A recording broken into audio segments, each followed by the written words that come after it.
नौवां अध्याय। बंदूक नामक पुष्प के समान अरुण और स्वर्ण के समान पीत वर्ण वाले, अपने हाथों में सुंदर अक्षमाला, पास, अंकुश और वरद मुद्रा को धारण करने वाले, मस्तक पर अर्धचंद्र को आभूषण के रूप में धारण करने वाले तथा 3 नेत्रों से सुशोभित अर्धनारीश्वर महादेव के शिव विग्रह का मैं निरंतर ध्यान करता हूँ और उनकी शरण ग्रहण करता हूँ।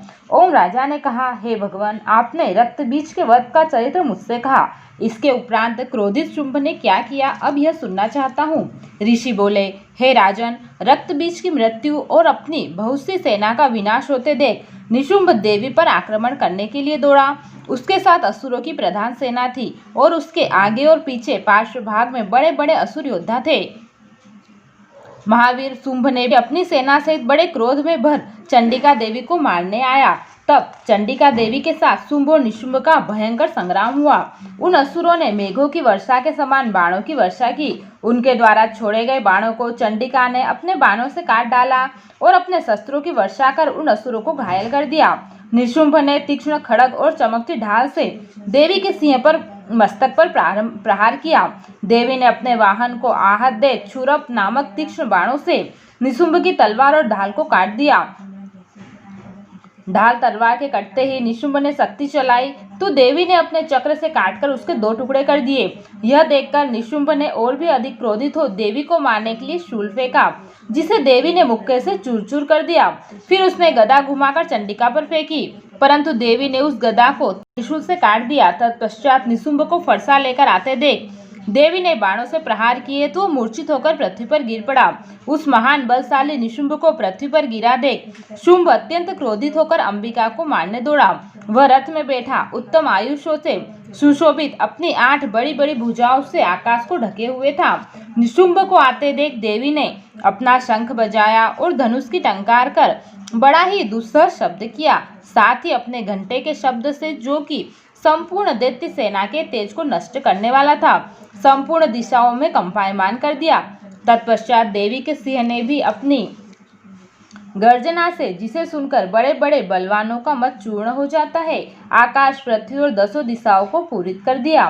तभी आकाश में उछलकर काली ने अपने हाथों व पांवों से एक को पृथ्वी पर पटका। उससे ऐसा भयंकर शब्द उत्पन्न हुआ कि पहले के सभी शब्द शांत हो गए। फिर शिवदूती ने असुरों के लिए अमंगलजनक अट्टहास किया, जिसको सुनते ही संपूर्ण असुर थर्रा उठे और शुंभ को बड़ा क्रोध आया। उस समय अंबिका ने कहा, अरे दुरात्मा, खड़ा रह, खड़ा रह। तभी आकाश में स्थित देवगण जय जयकार करने लगे। उस समय शुंभ ने अत्यंत भीषण अग्नियुक्त शक्ति छोड़ी, जिसे देवी ने अपनी महोल्का नामक शक्ति से काट डाला। हे राजन, फिर शुंभ के सिंहनाद से तीनों लोग पूरित हो गए तथा वज्रघात के सदृश ऐसा भयंकर शब्द हुआ, जिसने सभी शब्द जीत लिए। शुंभ के छोड़े हुए बाणों को देवी ने और देवी के छोड़े हुए बाणों को शुंभ ने अपने उग्र बाणों से हजारों टुकड़े कर दिए। फिर क्रोधित होकर चंडिका ने निशुंभ को त्रिशूल से मारा, जिससे वह मूर्छित हो पृथ्वी पर गिर पड़ा। इतने में ही निशुंभ की मूर्छा दूर हुई। उसने धनुष लेकर बाणों से देवी, काली और सिंह को घायल कर दिया। तत्पश्चात उस असुरराज ने 10,000 भुजाएं बनाकर चक्रों और बाणों से देवी को आच्छादित कर दिया। यह देख भगवती दुर्गा ने क्रोध से युक्त हो अपने बाणों से सब चक्रों और बाणों को काट डाला। असुर निशुंभ बड़ी शीघ्रता से गदा लेकर देवी को मारने दौड़ा। आती हुई गदा को देखकर चंडिका ने उसे अपनी तीक्ष्ण धार वाली तलवार से काट डाला। निशुंभ ने इस बार त्रिशूल उठा लिया। देवताओं को दुख पहुंचाने वाले निशुंभ को शूल हाथ में लेकर आते देख तत्काल ही चंडिका ने उसके हृदय में अपना शूल मार दिया। शूल के घायल होते ही उसके हृदय से एक दूसरा और पराक्रमी पुरुष ठहर ठहर करता हुआ प्रकट हुआ। उसके प्रकट होते ही देवी ने हंसते हुए तलवार से उसका सिर काट दिया और वह भूमि पर गिर पड़ा। तदंतर सिंह अपने तीखे पंजों से फाड़कर तेज दांतों से असुरों को खाने लगा। उधर काली तथा शिवदूती भी अन्य असुरों को खाने लगी। कितने ही महाअसुरों को कौमारी ने नष्ट कर दिया। ब्रह्माणी के कमंडल के जल से बहुत से असुर निस्तेज हो गए। कितने ही असुरों को माहेश्वरी ने त्रिशूल से धराशायी कर दिया। वाराही ने अपने तुंड प्रहार से कितने ही असुरों को चूर चूर कर दिया। वैष्णवी ने चक्र से असुरों के खंड खंड कर दिए। ऐन्द्री ने वज्र से बहुतों को मार गिराया।